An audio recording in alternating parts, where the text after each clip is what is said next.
Alhamdulillah, puji syukur saya Allah Subhanahu wa Ta'ala panjatkan karena hari ini saya mendapat tugas dari Bapak Koordinator Staf Ahli untuk membawakan materi terkait IKN yang dikaitkan dengan pertahanan keamanan. Ya, jadi kemudian kami tulis judul dengan topik rencana pembangunan dan pengembangan sarana dan prasarana di ibu kota negara. Sebagai pengantar, saya sampaikan bahwa sebelum saya menjadi rektor di tahun 2019 di saat IKN belum dipindahkan, itu jabatan saya adalah dekan teknik di Balikpapan sekaligus Ketua Persatuan Insinyur Indonesia Kaltim dan Kalimantan, yang ketika ditanya saat itu apakah Penajam Pasir Utara itu layak untuk jadi ibu kota, jadi belum dikasih tahu sama Pak Jokowi yang menetapkan sebagai insinyur profesional yang kemudian berteman dengan Dirjen Cipta Karya waktu itu pada semua Ilaga yang juga waktu ketua PII. Kami berdiskusi, akhirnya disimpulkan salah satu tempat yang terbaik di Kalimantan adalah di Penajam. Ini perlu karena terkait pemindahan itu saya mau kasih pesan bahwa argumen keilmuan itu didukung oleh banyak ahli.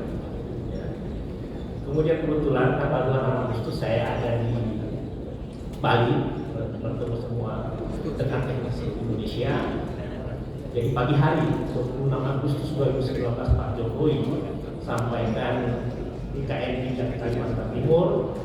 Saya bertemu dengan rekan teknik UI, rekan teknik Unhas, rekan teknik UGM yang kebetulan Ketua Forum Rekan Teknik Indonesia, kemudian bercerita kepada semua rekan teknik Indonesia yang backgroundnya adalah profesor, orang-orang hebat yang tentu saja kita tahu kualitasnya.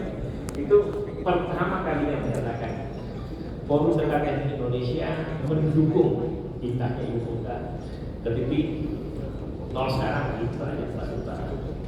Next ya, itu pengantar aja. Jadi saya biasa dalam berdiskusi dengan orang kalau ada yang saya tidak setuju ini, saya pertemukan dengan rekan teman-teman yang kebetulan di Forum Rekan Teknik Indonesia yang dia akhirnya ketika saya jadi rektor juga, saya mengajak karena kebetulan kita pilihnya di sekjen Forum Rektor PII Persatuan Insinyur Indonesia itu bertemu dengan rektor, kemudian setiap ada masalah yang saya kurang ada aspek apa itu kita diskusikan. Ada banyak rektor yang mendukung pemindahan dan rektor-rektor nomor 1. Kebetulan saya itu baru-baru lagi baru rektor di Surabaya. Jadi itulah di kampus juga biasanya kami panggil yang paling vokal, yang paling menentang IKN itu diskusi secara akademik. Biasanya apa itu? Tapi Rocky jangan berdebat. Ketika masuk dulu banyak bicara fakta, ya ini harus bicara. Itu sekedar pengantar aja untuk itu sekalian. Next. Ya, jadi tadi di panitia saya dikasih salah satu topik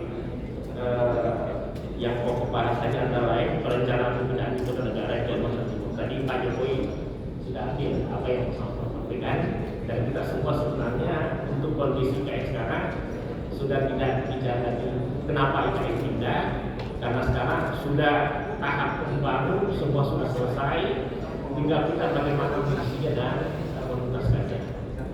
Akan tetapi perlu saya sampaikan kepada Bapak Ibu sekalian bahwa pemindahan IKN ke Kalimantan Timur, khususnya di Sepaku, itu merupakan rahmat Tuhan Yang Maha Kuasa.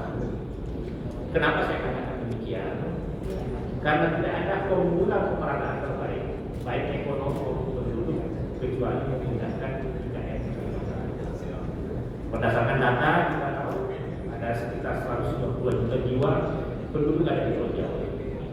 Kita tahu dari aspek gempa, ya Jakarta salah satu lokasi yang rawan gempa. Kemudian kita tahu berdasarkan hasil penelitian dari Akademisi UGM itu menyampaikan bahwa kerugian akibat banjir, macet dan polusi di ibu kota Jakarta itu mencapai 50 sampai 60. Kita juga tahu berdasarkan pakar bahwa Setiap tahun di Kota Jakarta ada penurunan tanah ke bawah yang memungkinkan Jakarta suatu saat akan bergerak. Jadi banyak argumen-argumen sehingga terpilih Jakarta. Selain tentunya kita ingin pusat pertumbuhan ekonomi baru. Oke Bapak Ibu sekalian, kita lihat di slide. Kalau kita lihat ruang lingkup wilayah Ibu Kota Nusantara, ini luasnya luar biasa. Kalau dibandingkan dengan Kota Jakarta saja, dengan Sepaku saja itu Sepaku yang salah satu kecamatan itu sudah jauh lebih luas. Ya. Di slide kita lihat ada namanya kawasan pusat pemerintahan, ada kawasan ibu kota negara, kemudian ada kawasan pengembangan IKN. Ini semua dalam membangun ibu kota Nusantara ada tahapan, ya sekaligus metode untuk mencapainya.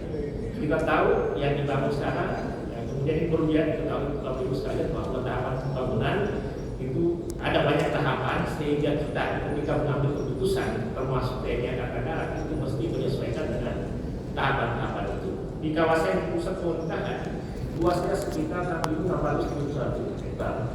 Dibandingkan dengan Jakarta sudah jauh lebih luas. Inilah yang nanti juga akan diuraikan sama Diana. Apa yang dibangun oleh PUPR karena sementara untuk bicara pembangunan itu ditangani oleh Kementerian PUPR.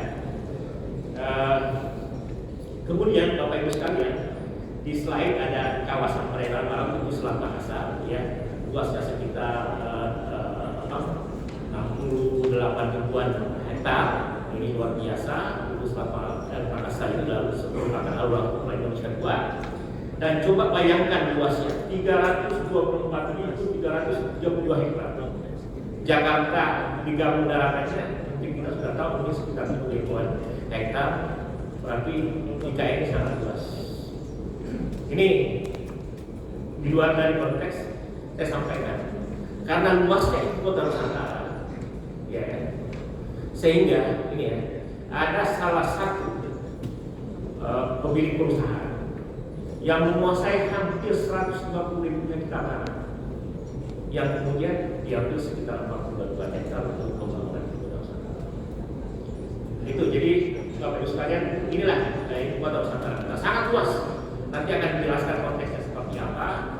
Karena membangun yang sangat luas ini tentu saja membutuhkan biaya yang sangat besar. Lanjut. Nah, di ibu kota Nusantara ini ada 9 generator ekonomi yang biasa diistilahkan dengan wilayah perencanaan.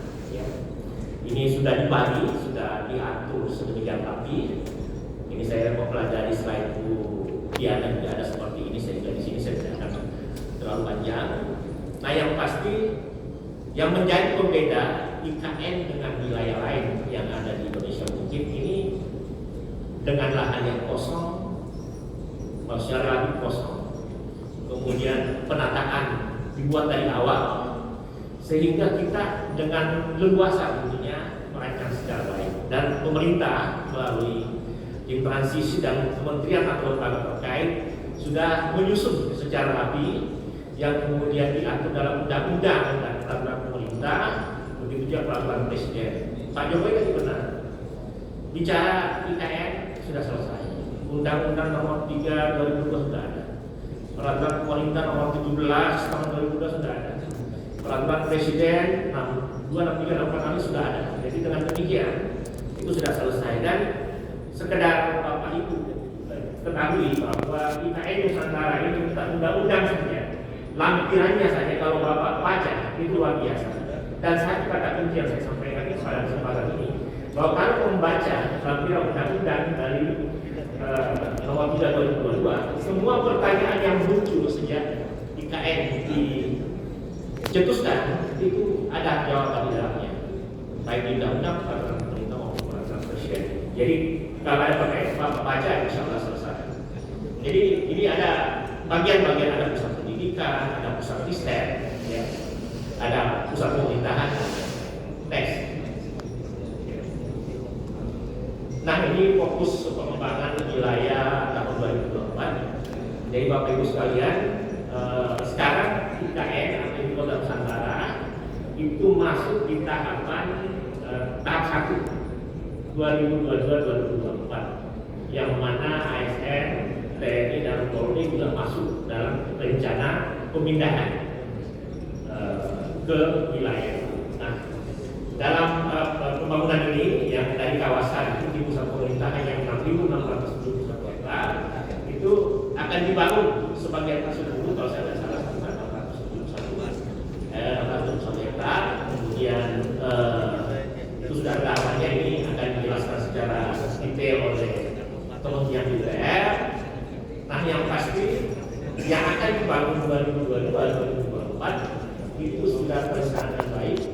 Kita tahu bahwa di akhir bulan Agustus Kementerian DPR dan sejumlah pengusaha tentunya yang akan membangun IKN sudah menjalin kontrak dan kerjasama dan kemudian sudah disiapkan dana untuk menyelesaikan itu. Dana kemudian bagaimana penyiapan sumber daya manusia dan lain-lain itu diselenggarakan. Ini di fokus pengembangan daerah 2024 akan disampaikan di slide Bu Diana yang lebih rinci dan lebih spesifik. Lanjut. Oke, ini hubungan 3 kota. Jadi kalau Nusantara atau kita kenal sebagai IKN itu akan jadi pusat saraf, kemudian Samarinda akan menjadi jantung, Balikpapan sebagai otot, dan Kalimantan Timur sebagai paru-paru. Maknanya seperti ini, ya, maknanya seperti ini bahwa dalam membangun IKN butuh dukungan kota-kota mitra. Orang biasa sebut kota penyangga. Dari slide ini juga menerangkan bahwa jika IKN maju nantinya tidak lepas daripada dukungan kota penyangga atau mitra.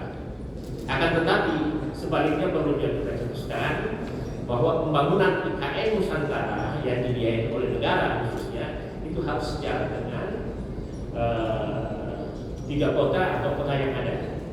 Saya kebetulan saat akhir transisi IKN itu setiap saat ketika ada masalah, ada pertanyaan selalu membuat tulisan, mencoba menjawab, dan ini menjadi sebuah buku ini kumpulan tulisan. Saya akan kasih Bapak Koordinator Staf Ahli nantinya. Jadi semua pertanyaan aspek keamanan itu ada dalam sini. Ya.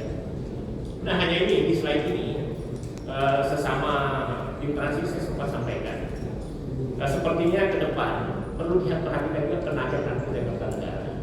Ya, meskipun ada gabungan 3 kota, bahkan ketika kepala Kajari datang ke kampus saya sempat sampaikan kalau saya punya mimpi sebenarnya begini, Penajam kalau bisa ke depan jadi kota, satunya jadi Kabupaten Petrus, satunya jadi kota Penajam, karena dulu Penajam dan Sepatu yang ada di dalamnya itu adalah kota Balikpapan Selatan. Itu Bapak Ibu sekalian. Oke, next. Pengembangan infrastruktur, ya. Jadi ini ada pengembangan bandara Setigan, kemudian bandara CGID. Nah, ini sekedar penyampaian saja. Ini yang saya tahu mungkin bisa dikoreksi sama teman-teman. Di kawasan IKN itu sudah sempat dibahas akan dibangun VVIP bandara, ya kan? Akan tetapi saya sempat ditugaskan oleh otoritas IKN untuk mendampingi Bappenas, kemudian Kementerian Pertahanan, Kementerian ATR untuk mencari lokasi lain, yang istilahnya lain atau pangkalan udara. Tapi masalahnya dia ada di luar delineasi IKN, di sekitar jembatan Pulau Balang.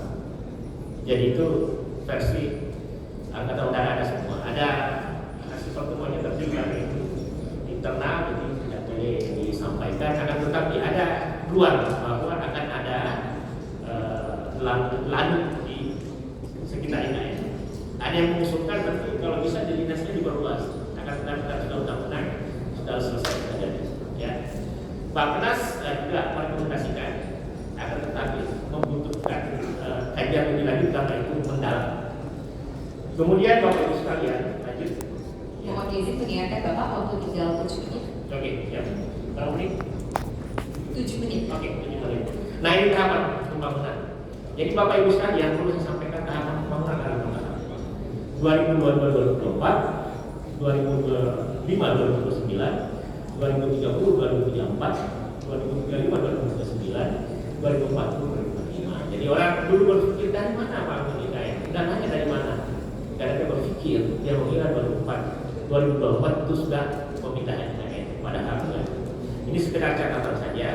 Ketika ada kebijakan misalnya persampahan IKN, ketika ada kebijakan terkait hal yang spesifik di IKN, itu orang bertanya ini tanggung jawab otoritas.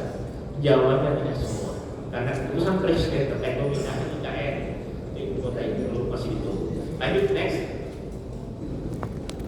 Oke, tahapan sudah lanjut. Oke, sekarang terakhir tujuan ibu kota Nusantara. Tujuan ibu kota Nusantara adalah kota dunia untuk semua. Ada 3 yang diinginkan oleh Pak Jokowi dan pemerintah Republik Indonesia karena sudah jatah undang-undang. Yang pertama, kota dunia yang berkelanjutan. Yang kedua, pusat pengembangan ekonomi masa depan. Yang ketiga, Bhinneka Tunggal Ika. Nah, di visi dan tujuan ini sebagai kota dunia, sebagai kota yang berkelanjutan, ini perlu dicatat bahwa sebagai kota berkelanjutan itu akan tetap jadi kota hutan. Ya, orang kan mungkin tidak akan jadi kota hutan. Ya, akan merusak hutan. Tidak Bapak Ibu sekalian. Kalau berdasarkan data BPJS, data BPS itu saat ini IKN hutannya sekitar 50%, nanti itu dipastikan 75%, di mana 10% diantaranya untuk pertahanan pangan. Kemudian dalam kaitan sebagai kota dunia berkelanjutan, di IKN itu semua misalnya hutan yang dibabat akan diganti dengan hutan baru yang lebih setara. Maka sekarang ada persemaian yang misalnya hutan yang tidak terlalu produktif akan tanam hutan produktif. Dalam kaitan penggerak ekonomi, ya kan? Ini sangat tepat.